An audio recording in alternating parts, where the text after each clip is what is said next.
If you're watching this, tell me where you're from. Because I need to know how far this story travels. And maybe, how far a mother's heartbreak can reach. I'm 68 years old, and I thought I understood loss. I buried my husband 4 years ago.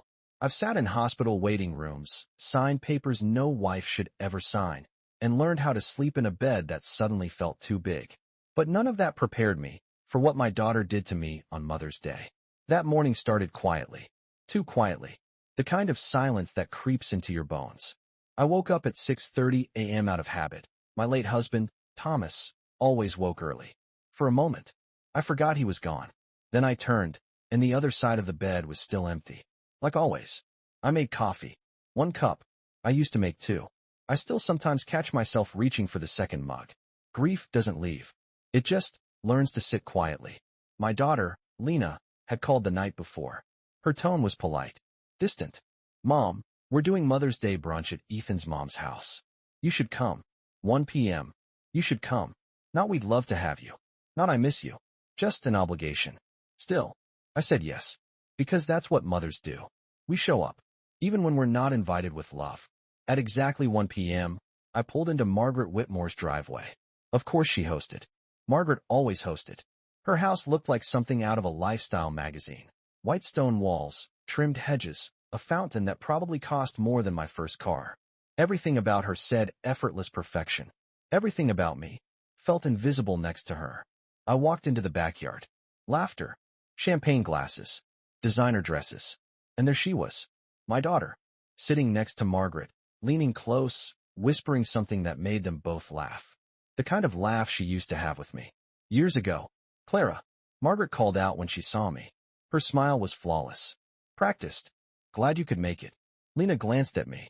Just for a second. Hey, Mom. You can sit over there. She pointed. Not next to her. Not near the center. But at the far end of the table. I sat down. And for the next 40 minutes. I didn't exist. They talked about vacations. Investments. Spa retreats. Things I wasn't part of. Things I wasn't invited into. And then came the gifts. Mom, Lena said, standing up, glowing with excitement I hadn't seen directed at me in years. We got you something special. She wasn't talking to me. She was looking at Margaret. Ethan stepped forward with a velvet box. Margaret opened it and gasped. A diamond ring. Huge. Brilliant. The kind of ring that doesn't whisper wealth, it announces it. Oh my God. Lena, Margaret's voice trembled. This must be $25,000. Lena laughed. You deserve it. And we booked you a cruise. Mediterranean. First class. Applause. Cheers. Tears. And me? I sat there.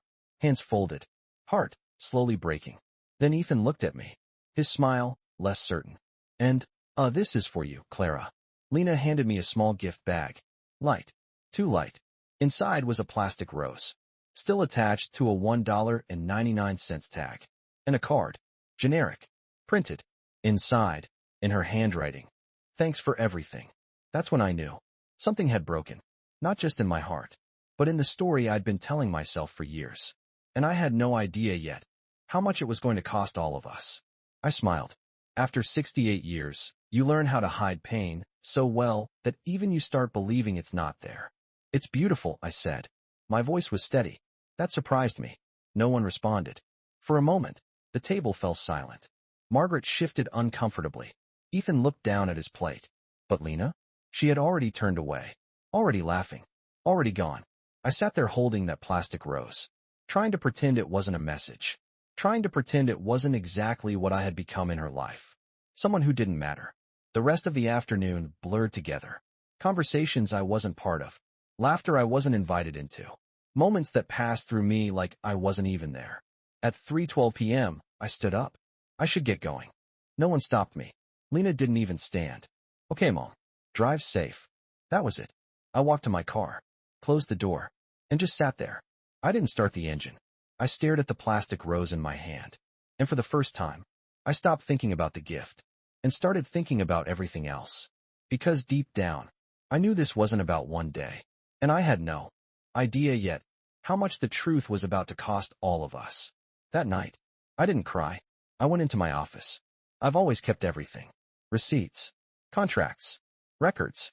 My husband used to joke that I could rebuild our entire life from my filing cabinets. That night, I decided to try. I opened the first folder. Lena, college. Tuition. Housing. Books. Emergency transfers. Total, $52,400. I paused, not because of the number, but because, back then, it didn't feel like a sacrifice. It felt like love. Next folder. Wedding. Venue. Dress. Catering. Flowers. Photography. $61,000. She had looked radiant that day, and I had been proud. So proud. Then came house. That one hurt more. They couldn't qualify for the home they wanted. So I co-signed. When Ethan's business struggled, I quietly stepped in, paid 6 months of mortgage. They never asked how it got paid. Or maybe, they never wanted to know. Cars. 3 of them. Just until we get back on our feet, Mom. They never got back. Then I opened the last folder. Emergency, 2020, $90,000. Transferred the same day. Lena had been crying. Please, Mom, we're going to lose everything. So I saved them. Again, I picked up a calculator. Total, for $113,000.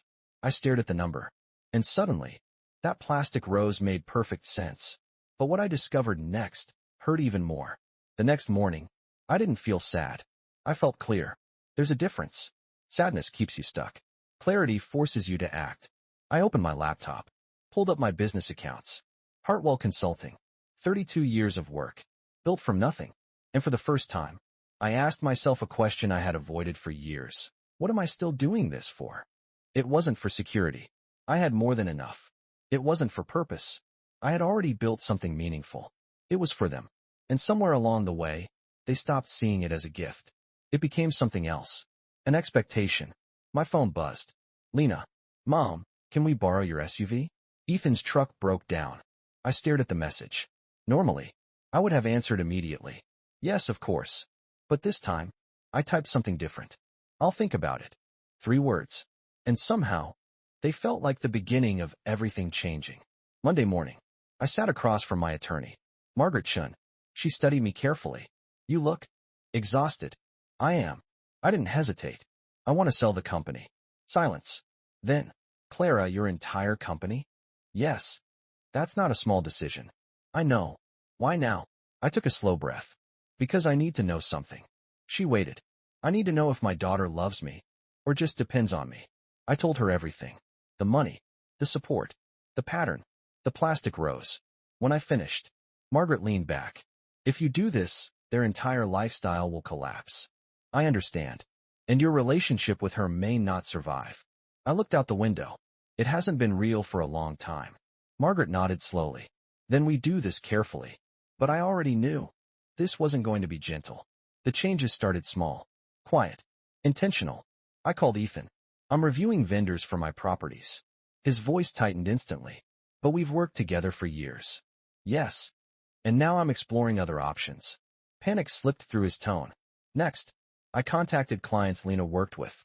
I'm restructuring referrals. 60 days notice. Professional. Final. That night, Lena called. Mom, what's going on? Business adjustments.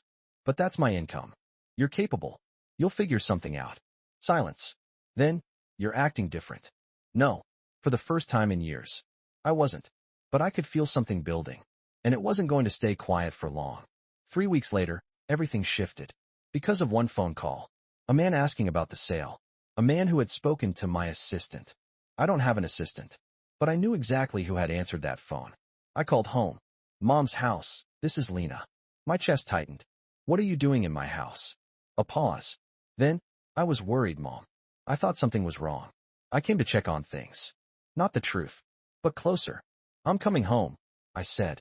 When I walked in, she was in my office. My desk. My documents. Is it true? She asked. Yes. You're really selling everything? Yes. You can't do that. I met her eyes. Yes, I can. And that's when everything finally broke open. Mom, this affects us. No, Lena. It affects me. Her voice cracked. What about our life? Our life. I repeated. When was the last time you asked about mine? She froze. Then anger surfaced. This is about Mother's Day, isn't it? This is about years. Years of what? Years. Of being invisible. Tears filled her eyes. I love you. I held her gaze. Do you? Or do you love what I provide? Silence. Heavy. Unavoidable. She couldn't answer. And in that silence, everything became clear. The next morning, my phone wouldn't stop ringing. Once. Twice. 10 times. By noon. 28 calls. Voicemails stacked on top of each other. Mom, please call me. Mom, I'm sorry. Mom, we can fix this. I didn't listen. Because for the first time, I understood something clearly. She wasn't afraid of losing me. She was afraid of losing everything else. And that realization changed how I saw everything. They came that afternoon. Lena crying. Ethan furious. You're ruining our lives, he snapped. I stayed calm. No, I'm giving them back to you. You can't just walk away from us. I'm not walking away. I'm stepping back. Lena's voice broke. Mom, please, tell me what to do. I looked at her, and for a moment, I saw the little girl she used to be. But she wasn't that girl anymore. I want you, I said quietly, to learn how to live without me. And for the first time, she understood what she was about to lose. 3 months later, my life looked completely different. A small cottage by the lake. Quiet. Simple. Mine. No business calls. No emergency requests. No constant responsibility. Just peace. I started gardening. Reading. Taking long walks by the water. Things I had never had time for before.